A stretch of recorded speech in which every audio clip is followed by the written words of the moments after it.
पढ़े लिखे त्यागी नौजवानों को राजनीति में आना चाहिए और विपिन सर में मैं वो देखता हूँ। इसलिए मैं लगभग 8 घंटे का सफ़र करके, और आप लोग भी आए हमारे साथ ही यहाँ तक आए।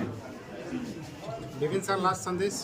कल तो गर्मी पड़ने वाले आपकी विधानसभा में। नहीं, कल तो माहौल तो पहले से ही बना हुआ है, कल गर्मी बढ़ने कल देखने को मिलेगा। दूसरा चीज़ ये है कि भाई हम एक ही बात कहते हैं कि जब आप वोट करें तो इसलिए नहीं करें कि वो आपके जात का है या आप किसी पार्टी को चाहते हैं। सीधे मुख्यमंत्री बनाना है इसीलिए वोट करना है, किसी को भी वोट कर देना है। मुख्यमंत्री से आपकी बात नहीं होगी। मुख्यमंत्री आपके काम को तुरंत हल नहीं करेंगे। आपके थाना ब्लॉक अनुमंडल में जो रिश्वतखोरी हो रहा है उसको मुख्यमंत्री आके नहीं ठीक करेंगे, वो आपके स्थानीय प्रतिनिधि ही ठीक करेगा। तो जब इस बार वोट करें तो अपने बाल बच्चों का भविष्य भी देखकर वोट करें और दारू, मुर्गा, साड़ी, कपड़ा, जाति, पार्टी के लालच में पड़कर गलत लोगों को वोट न करें। मेरा संदेश यही होगा कि बिहार हमारा ऐतिहासिक रूप से, भौगोलिक रूप से, संवैधानिक रूप से बड़ा भाई रहा है और आज वहाँ पे चुनाव होने जा रहा है। विधानसभा का चुनाव है जो बिहार की विकास को एक नई सीढ़ी, नया आयाम देने का कार्य करेगा। तो बिहार की जनता अपने मत का सोच समझकर अपने विवेक के अनुसार बिना किसी लोभ के, बिना भय के मतदान करे और अच्छे अच्छे कुशल नेताओं को चुने, विशेषकर युवाओं को मौका दे और उन्हें बिहार के विधानसभा में भेजने का कार्य करे ताकि वो बिहार के मुद्दों को बिहार विधानसभा में उठाएंगे, रखेंगे और उसके लिए लड़ेंगे, बहस करेंगे और बिहार के लिए जिएंगे। बिहार में जातिवाद का एक बहुत बड़ा फैक्टर है चुनाव में, इस पे क्या लक्ष्मण जी अभी आगे हम ऐसे तो नहीं, अभी हम लोग विपिन सर चर्चा किए। विपिन सर आप किस समुदाय से, यानी अभी तक हम ये जानते भी नहीं थे कि इनका सरनेम क्या है और विपिन सर का समुदाय क्या है। अभी हम लोग जस्ट खाने से ठीक पहले पूछे कि आप किस समाज से बिलोंग करते हैं। तो हम जो उतना दिन से इनको जान रहे हैं, सच बोल रहे ईमानदारी से, हम आज तक नहीं जानते थे कि इनका समुदाय क्या है या किस माने समाज से बिलोंग करते हैं। तो देखिए सच्चाई है, इस सच्चाई से आप इनकार नहीं करेंगे कि भाई राष्ट्र को लोग बेस नहीं मानते हैं, लेकिन मेरा मानना है कि अब हम 21वीं सदी में जी रहे हैं, अतः थोड़ा सा हमारी सोच को भी 21वीं सदी के जैसा होना चाहिए और थोड़ा बदलाव होना चाहिए। तो किस जाति से पता चला? आखिरी सवाल जयराम जी, झारखंड में भी चुनाव है, विपिन सर प्रचार करने के लिए जाएंगे क्या झारखंड? देखिए चूँकि झारखंड मात्र एक ही चुनाव है, तो वो चुनाव है, तो इसीलिए हम नहीं चाहेंगे कि विपिन सर, क्योंकि इनका यहाँ भी चुनाव है तो अभी उनको वहाँ बाधित नहीं करेंगे। जब झारखंड में फ्रेश चुनाव होगा तो ये पक्का आएंगे और बिल्कुल हमारे असेंबली में आएंगे, डुमरी में आएंगे, जहाँ जहाँ हमारे प्रत्याशी भी लड़ेंगे वहाँ आएंगे। खान सर जैसे, जयराम महतो जैसे और अवध ओझा सर जैसे लोगों का यहाँ पे आने से क्या प्रभाव पड़ेगा? सबसे पहले आपने जैसे लोगों का नाम लिया, आपने ऐसे लोग कभी समाज का कुछ बिगाड़े नहीं है। जब कुछ किया है तो समाज के लिए, बेहतरी के लिए किया है, कुछ समाज को दिया है, इस देश को दिया है।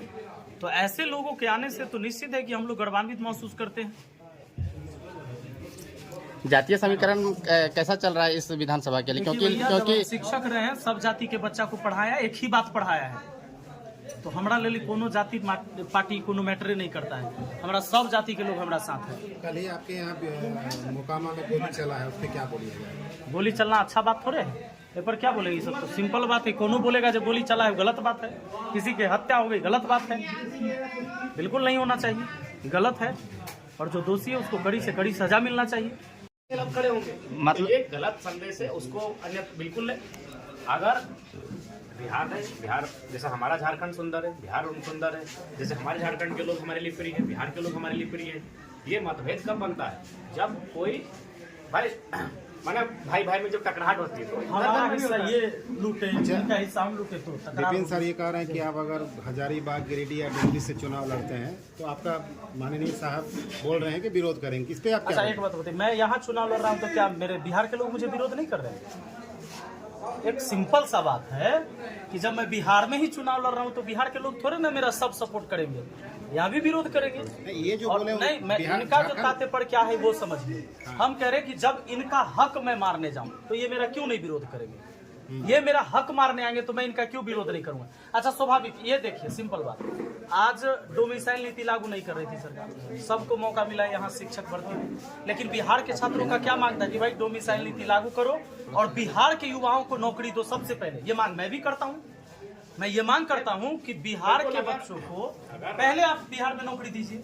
और यही मांग ये करते हैं कि झारखंड के बच्चों को पहले झारखंड में मौका दे, तो फिर कहाँ गलत है? मतलब ये मैं माना अपने जाए कि लिए आप मांग रहा हूं तो बिहारियों का सही- विरोध नहीं करते, नीतियों का विरोध करते हैं। नीतियों की मैंने अब एक बात बताइए, पटना में अगर रांची के और धनबाद और बोकारो के नौजवान अगर भारी संख्या में नौकरी करने लगेंगे और पटना और यहाँ वालों को मौका नहीं मिले तो स्वाभाविक है मैं विरोध करूंगा। तो वही मैं उस नीति का, उस कर्म का मैं असहमत हूँ कि भाई हम यहाँ के मूल है, तो पहले हम, फिर हमसे छूटेगा बचेगा। आप स्वागत है जी। और बाकी हमने कल भी कहा है कि यह बिहार हमारा बड़ा भाई है। विपिन जी हमारे रांची गए, हमने इनका आवभगत किया, इनका मान सम्मान किया, इनको भोजन कराया। आज हम बिहार में हैं, विपिन जी हमारा आवभगत कर रहे हैं। तो ये संबंध अलग है, राजनीतिक संबंध अलग है, जो हमारा राइट्स है, जो हमारी नियुक्तियां हैं, जो हमारे वो चीजें अलग है। विपिन सर यहाँ वैचारिक लड़ाई है ये, राजनीति एक विचार की लड़ाई होती है, और जो हम लोगों के विचार से कनेक्ट है कि भाई हम लोग चाहते हैं कि भ्रष्टाचारियों को खदेड़ कर भगाना है, वो किसी भी दफ्तर में है उनको सबक सिखाना है। माने इनका विरोध सर मतलब राजनीतिक दल के लोग करते हैं। बिल्कुल, और कौन करेंगे? इनका बढ़ते बाकी जनाधार क्यों करेंगे? ये तो हक की बात करते हैं, गरीब और दलित पिछड़े इनके हक की बात करते हैं, जिनको आज तक सताया जा रहा है उनकी बात करते हैं ये। तो बाकी लोग इनका क्यों विरोध करेंगे? वो विरोध करेंगे जिनको लगता है कि भाई इसके आने से अब तक हम जो गड़बड़ कर रहे थे वो गड़बड़ नहीं कर पाएंगे, वैसे लोग तो विरोध करेंगे जयराम जी का। कर भी रहे हैं। होगा वो। फिलहाल हम लोग को ये तय करना है, विपिन भाई भारी मतों से महानार को जीतते हैं।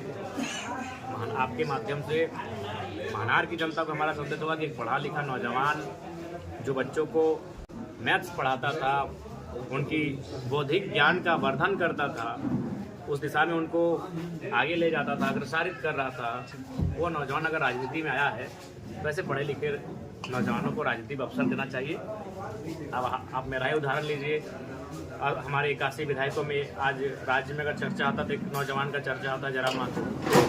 243 की भीड़ में विपिन सर भी एक हटके प्रेजेंट करेंगे, मेरा विश्वास है। इसीलिए मैं आया हूँ उतनी दूर से कि मैंने आज झारखंड की राजनीति को एक नया तस्वीर दिखाया, गांव से चलकर। जैसे चूंकि ये फेमस टीचिंग करते थे, इनको देश जानते, लेकिन हम भी जब मैंने मास्टर डिग्री कंप्लीट किया तो हम अपने बगल के हाई स्कूल में निःशुल्क 4 साल बच्चों को पढ़ाए, हम भी पढ़ाते थे।